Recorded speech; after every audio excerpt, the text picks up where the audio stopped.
大家好，我係 Good 咪咪。我同 N 姐時隔8年一齊拍片，嚟到北海道阿洪湖玩2日1夜。我哋會去間無敵阿洪湖靚景無邊際溫泉酒店，跟住走到重頭戲夜遊阿洪湖森林，喺神秘嘅光影之下展開同愛奴族嘅一段奇幻旅程。咁我哋就廢話少講，即刻 Go Go Go！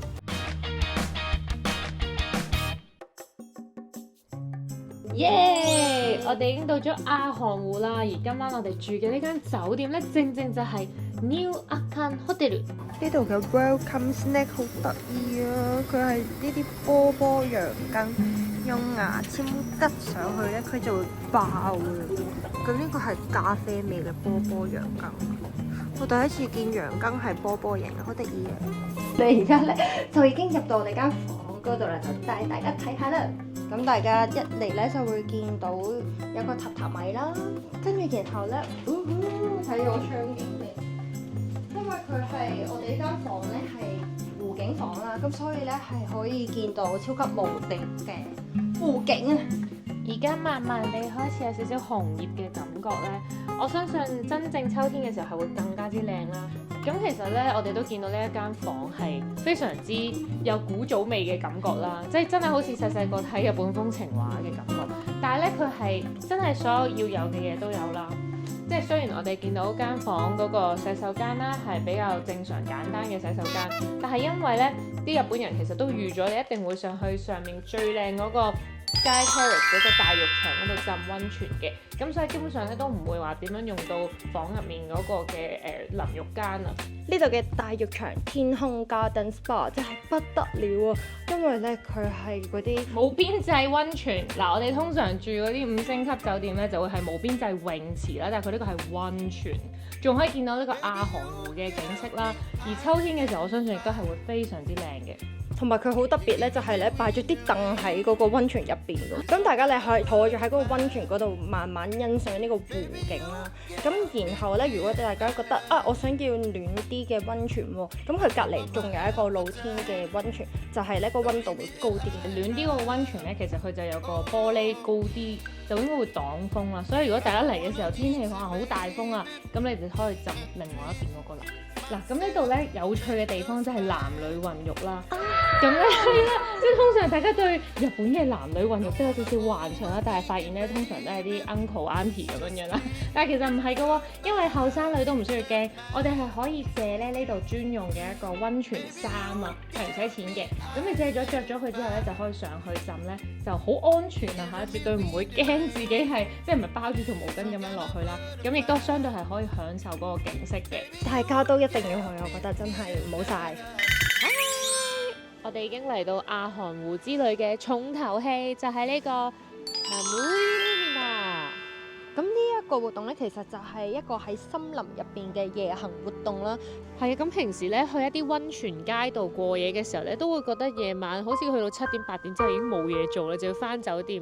咁但係咧呢一度咧，身為一個溫泉街有咁多旅館咧，佢哋就借用咗呢個大自然啊，喺一個湖隔離嘅森林度咧，加上一個 project mapping， 仲要有一個愛奴故事色彩嘅一個投射喺個森林度，我哋就可以揸住呢支棒棒咧，陣間一齊探索呢個森林。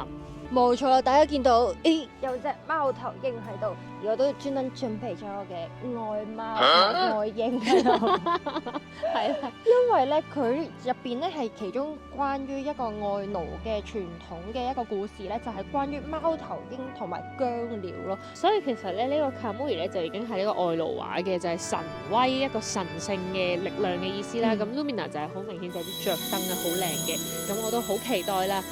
今年會舉辦到11月初，而下年嘅舉辦期間呢，就請去官網或者相關 SNS 確認啦。咁我哋而家就扎入去咯，我哋知魔杖啦 ，Go Go Go！揾得到魔法嘅力量。佢呢度會有燈噶，佢應該仲有聲添噶。係有聲㗎，係啊，嗰支棍咧好似有個 speaker 咁樣樣。佢直情係一個棒型嘅 speaker，係啊，魔杖型 speaker。佢咁啱就擺你耳仔隔離咧，就好似再埋燈啊！係伸手不見五指㗎。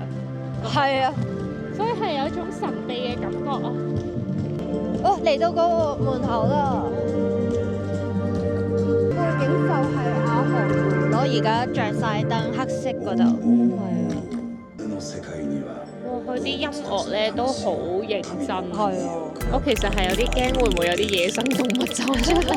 音真係睇唔到，到時就變咗我哋真係攞住支魔杖去篤篤戰鬥。去討伐啊！我而家覺得咧有少少似嗰啲日本睇日劇嗰啲《爾摩打比士》。我哋而家咧就要跟住佢個拍子咧去篤個棒棒，咁就可以拯救人類啦！我哋而家就嚟到一個好震撼嘅地方啦，佢全部啲藍色燈咧就好似一個投射影住埋我哋，你睇下咁啱嘅森林咧，起碼大家都見到我哋個樣啊！係因為頭先咧，我哋就一路見到好多星星，真係漫天星星啦。跟住又嚟到呢度咧，唔知點解啲星星多到咁嘅，點解閃到咁嘅？係啊！我哋一瞬間以為自己隻眼壞咗啦。係啊，原來係啲樹上面咧都做埋投影，好犀利啊！跟住然後佢就做咗好多鐳射藍燈啊，同埋嗰啲霧啊咁樣啦，同埋啲燈會轉色嘅。我覺得都幾有趣，幾奇幻啊呢個。係啊，同埋咧佢有好多頭先介紹嗰啲咧有中文啦，跟住然後啱啱有啲故事咧，有啲又會講英文啦。佢亦都有一個翻譯 app 咧，大家可以 download 啦。咁所以咧，就算唔識日文咧，我覺得都可以 enjoy 到呢一個活動。大啲。點解會有個舞台喺個森林入邊嘅？好癲啊！呢度係咩事啊？哇！すごい！哇！佢啲音樂效果好犀利，好型啊！呢個，不過淨係呢一幕，我覺得值回票價咯。哇！好震撼啊！我覺得呢一幕係，同埋頭先我哋行過嚟嘅時候，一路係勁暗勁黑啦。營造到個氣氛好緊張啊！我哋都好心驚，我真係有啲驚嘅。同埋個棒棒咧都係專登搞到暗晒、熄晒燈咁。係，你睇我而家係冇燈。係啊，但係佢呢個投影係投影到係波浪形嘅雲海，好正，歎為觀止真係好犀利。我覺得好似睇緊嗰啲 anime 嗰啲 effect 超勁燒錢嗰啲動畫。係啊，燒錢嗰啲，即係一睇你就會哇呢幕燒錢啊嗰個感覺。哇，好正！呢個 trip 真係非常獨特，好難忘啊！我覺得。係啊。我哋而家咧已經行到去出口啦，即係你見到我哋咁光嘅樣咧，就係因為我哋已經行完成個旅程啦。咁成個旅程都，我哋最後都係用咗45分鐘。應該而家咁樣會用到多啲。但係我覺得好似，原來咁快就完嘅。係啊，其實唔覺得行咗咁耐㗎。係啊。首先唔係好覺得攰啦。第二就係我覺得成個旅程都有好多 highlight 點啦，比如講就係第一次見到個天咁多星星嗰陣嘅震撼嘅感覺啦，係隔住啲樹葉見到咧，所以你係完全地覺得真係自己喺個大自然入面。係啊，同埋咧，我覺得佢好好就係佢將嗰個投影咧係好完美咁樣融合咗喺嗰個森林入面，你唔會覺得好突兀啊、好生硬、好有咦點解咁科技感嘅？真係好完美，你唔會覺得有違和感咯。係啊，佢係真係好 keep 到嗰個大自然嘅感覺咯。所以其實行下咁就已經行到去最尾。我頭先都喺度諗下完啊咁樣樣。係，我覺得呢個體驗係超值得你。如果一班人嚟玩咧，一齊行個森林咧，係一個好特別、好難忘嘅體驗咯。係啊，就算你唔係話一班人一兩個人咧，其實都會有啲自我實驗嗰種感覺。即係因為我哋頭先一路行都話啊驚，但行下已經冇唔驚啦。係啊，我都覺得勇敢咗啊！係啊，真係唔知點解好似自我升華嘅感覺係有種。The next day，いただきます。我啱啱咧就攞咗佢呢個激豐富海鮮檔，超多魚子，係真係任攞噶喎。係啊，咁佢咧同埋補充得好快，因為我見到我攞完之後咧，可能剩翻10個左右啦，佢已經咧係再補充翻20個，係有2層啦而家。同埋我見佢嗰個拖羅係真係好吸引，即係嗰個拖羅呢件。係啊，咁佢頭先咧就有魷魚啦、三文魚啦、甜蝦啦，跟住仲有呢個吞拿魚同埋ネギ多羅，同埋最重要嘅三文魚子。咁另外咧，我攞咗呢個士拉斯咧，其實喺佢另外一邊咧，即係配飯食嗰啲餸嗰度，但係我覺得好似好夾咁，我就擺埋落去啦。咁呢度除咗有呢個咁吸引海鮮檔之外咧，我覺得呢度個環境係一絕。我哋嘅身後咧已經係呢個好靚嘅湖景啦，同埋而家都有少少秋天嘅感覺咧，就已經有少少紅葉，係非常之優雅嘅一個早餐嘅地方。因為阿洪湖佢本身都係一個好平靜，同埋佢嗰個水色咧都其實係幾深嘅，所以個感覺係好 peaceful 啊！係啊，同埋我哋天氣又好喎。係啊，今日天氣好好啊！同埋我真係想講佢嘅早餐選擇真係多，即係以一間以一間可能溫泉酒店嚟講咧，佢個 buffet area 係超大啦，同埋係就算朝頭早咧都好唔客氣咁樣，例如雪糕嗰啲都有咯。係啊，同埋咧，其實我頭先行大概一圈啦，但係我最中間嗰啲部分其實未慢慢仔細行，即係仲有好多，即一定一 round 係睇唔晒，係要再去咁。所以我覺得如果你哋嚟住呢間酒店咧，一定要揀有早餐嗰個 plan。好，咁而家輪到 Mika 試食下，到底呢個海鮮檔係咪真係咁新鮮？耶！果然北海道嗰啲三文魚子佢個皮係比較脆啲，好飽滿咯。然後嗰個三文魚咧望落去咧，好似普普通通啦，但係食落咧原來係肥嘟嘟嘅喎，即係好油油啲嘅喎。超好味，超夾咯！佢個negitori多羅都食得出係真材實料，即係唔係加咗啲奇奇怪怪落去整成一皮嘢。仲係食得出佢嗰嚿魚喺度咯，同埋佢嗰個鮮味嘅程度係，即係我覺得喺北海道先會做到咁樣。哇！整咗佢攞先。到甜品嘅環節啦。啱啱咧，我一見到呢一個牛角包 Ruffle， 我即刻心眼，因為最近好流行，香港流唔流行咯？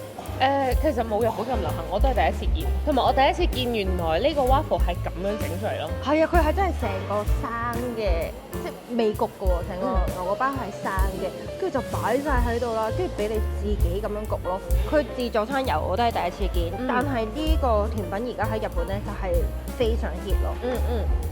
仲有紅豆添啊！係啦，我係北海道名物。冇錯啦，我就再攞咗呢個 Nama Cream 同埋呢個紅豆整得好樣衰添，唔好意思。嗰個紅豆咧，我啱啱舐一舐咧，已經覺得好好味。好脆。我哋快啲攞！我要去攞啦！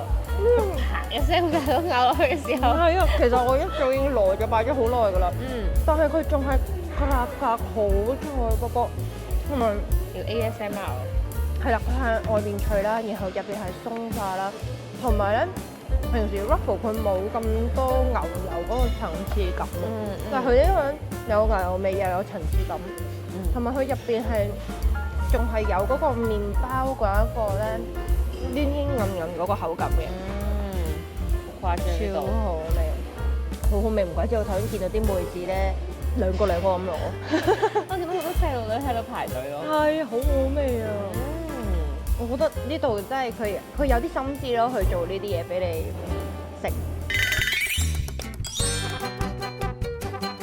我哋已經 check out 咗啦，咁今次咧我哋嘅行程咧，除咗有我哋之前介紹咗嗰啲景點之外咧，我哋喺酒店附近咧，亦都有呢個阿洪湖啦，亦都有竹湯啦，同埋我哋而家身後邊嘅呢一條愛奴主題商店街 Ainukotan， 咁佢好得意啊！佢嗰個門口咧，嗰個拱門咧係有好多貓頭鷹喺度。係啊，其實咧佢雖然一條即係短短地嘅商店街啦，但係咧佢係全部都裝修得勁有風格啦。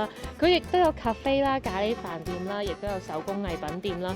少少一條街都幾多嘢睇嘅。咁同埋全部都以一個愛奴嘅主題啦，咁所以亦都係可以感受到佢哋嘅文化。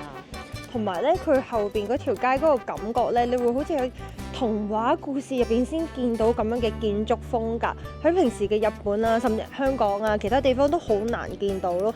跟住所以我哋一嚟到咧，本身我哋都冇話專登嚟嘅，係經過嘅啫。哇！即刻停低，係啊我。要睇呢個咁係啊，樣。眼前為之一亮咯。係啊咁所以真係咧，其實係大家可以慢慢周圍逛下咧，去發掘下你哋中意嘅景點。好啦，咁今日條片咧就嚟到呢度啦。如果你哋都中意呢條片嘅話咧，歡迎你高抬貴手指讚同訂閱留言，做會員睇廣告。咁我哋就下條片再見啦，Goodbye。